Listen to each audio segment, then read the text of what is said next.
Hey everybody, you know, burning paper would be hard for a lot of people who could get away from them on a cold windy day like this today, but you know, my dad taught me how. We spent a lot of time at Black River, and the sticks and the logs have helped maintain so that all little papers go to ash and don't fly away and start other fires. In case any of you forgot, Dad taught us how. Yep, Dad had a lot of hope for this place. I know maybe he didn't tell all you that, and you all feel real sad moving real far away from me, but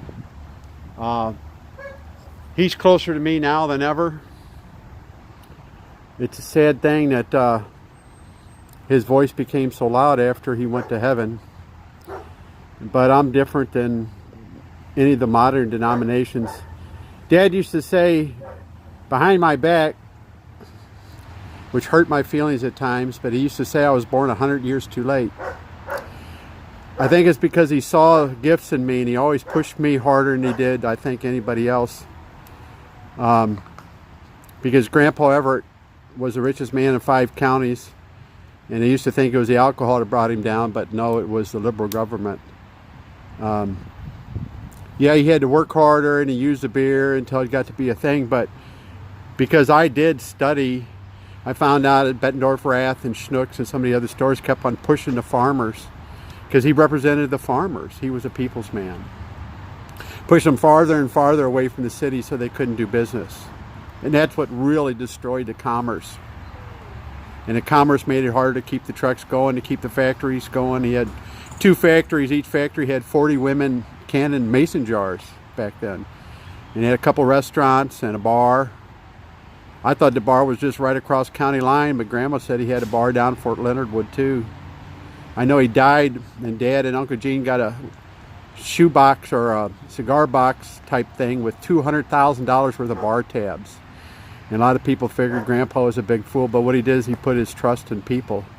And all those people are gone, and the tabs were worthless, obviously. But what he did was a lot more than we ever knew. Dad and I discovered a lot of things, like how much the farm could have been worth. It had 10 acres worth of big, huge walnut trees, which back then they could only be used for, you know, the nuts were hard to crack. That's what Aunt Dola lived on most of the rest of her life, was providing walnuts. And he used to feed them to the hogs. Steve will remember we used to take buckets over to the hogs, but he wouldn't let us throw them in because it said if that hog grab us, we'd be gone. And Grandpa Everett also warned us about that, what was it, a black racer, blue racer that would chase you. I remember Steve and I running, because that racer came after us in the road, and we must have run a mile before we looked back to make sure the snake was gone. But Grandpa was a great man, and Dad knew it in ways, but he was ashamed of him in ways. But then we find out he was a hero. He worked at the Manhattan Project. He sent a letter to Mom, our Grandma, Dad's mom, and how he's up in this great project. And that's why Grandma had thyroid problems, because they didn't have enough, living in the city, green vegetables, and the salt didn't have enough iodine in it. That's why they put iodine in the salt, because the biggest danger for radioactive poison is not having enough green leafy vegetables or culp and stuff like that.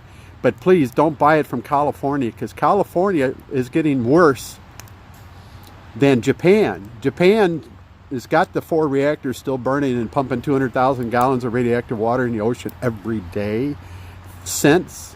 And it actually migrates by the wind and the water, and it ends up on the shores of the United States of America and California. Not only are they doing this organic thing, putting raw manure, calling it organic chicken and pig and cow. That's how vegetables get E. coli and salmonella. I used to think they could wash it off with the rain and that, but then they found out they were absorbing it. Actually, it was so liquefied.